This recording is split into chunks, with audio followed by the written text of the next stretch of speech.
What is love? Oh, come on. Are you in love right now? I am in love right now. But like, I don't know.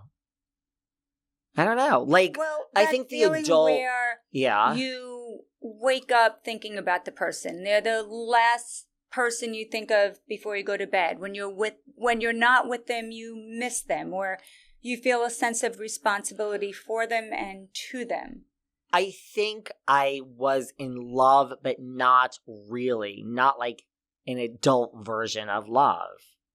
It was more like infatuation, like you're attracted to the person and you like love. Them. Right, that's not adult love. That's like a Julia Roberts rom-com, which is not reality. Right. So you've never been in love?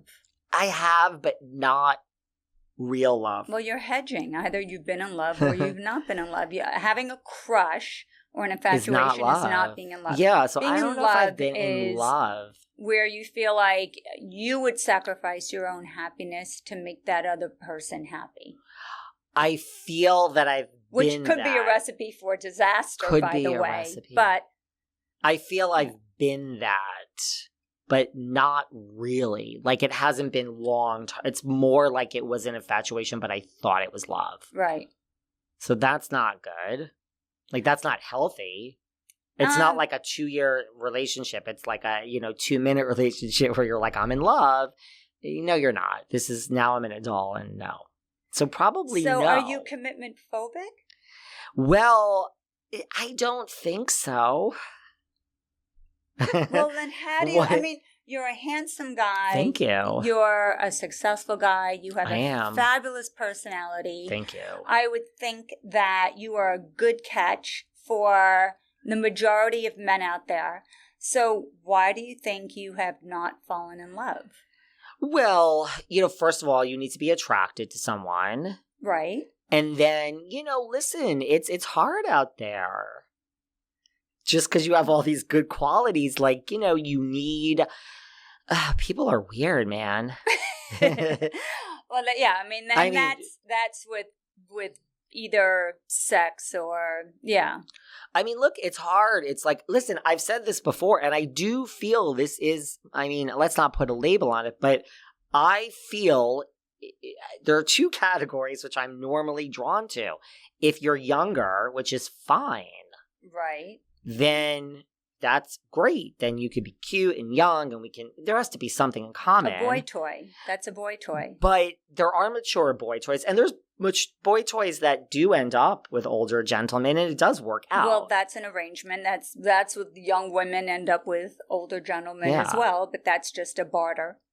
Yeah, but there is, I mean, it can't just be like a barter. There is some basis there, but there is even though you're about to disagree, there is a second category of someone age appropriate, but then you better be somewhat successful. No? Right. So, like if you're not.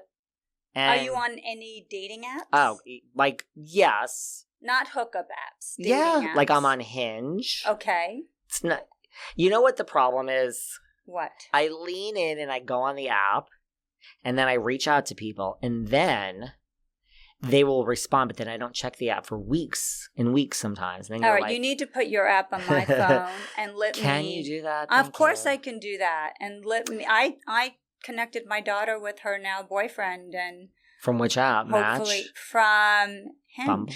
Really? Yes, and I think he's the one. And you reached out to this guy? No, he reached out to her. She was so busy with work, she put her apps on my phone, and he swiped on her, and he's a year younger than she is, and I was saying to her, Nicole, I like this one, and she's saying he's too young. I was like, Nicole, it's a year, and she said he's too young, and she wanted me to do something for her, and I wouldn't do it until she went on a date with him. I really had a good feeling about him. Really? Yes. And she came home and she was like, oh my God. She wasn't, oh my God. She thought he's fabulous for a young guy.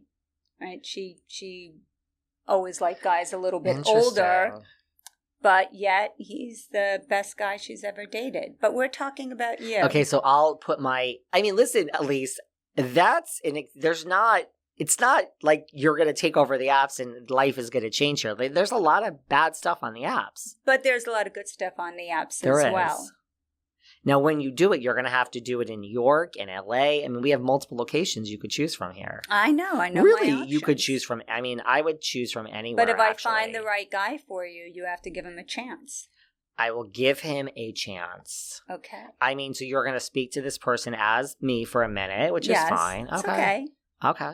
I can do you. Okay. I'm okay with this. I mean, let me put it this way. Your response to whoever this is will be better than mine. Like, I just fall off. I'm a very good, like, ghost texter. Okay. I just stopped doing it. But yeah, there hasn't been anyone on the apps, like, anytime recently that I've been that interested in. You don't get that close to people. You and I are friends. I consider you a good friend now. Thank you. But there's still a wall. So I don't feel like I know you enough.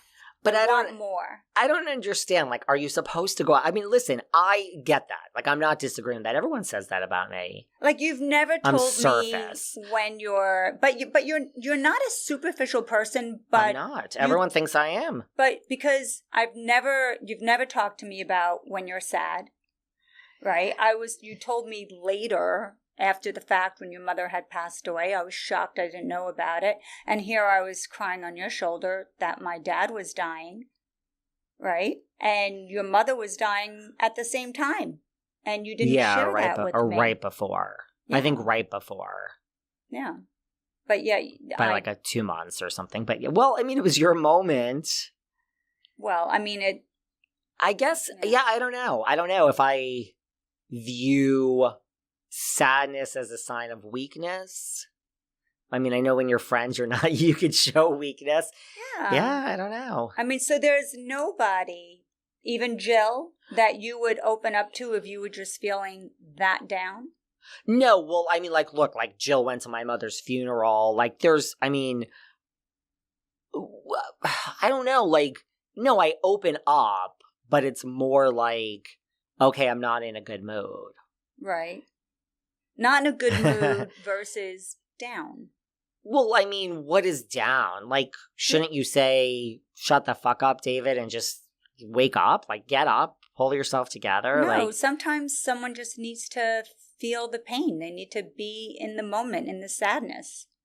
Right? I mean, it is healthy, yes. So for those who don't know, I lost my dad last year in a tragic car accident. And he was in hospice. He was in the hospital for 3 weeks and then in hospice for a few days.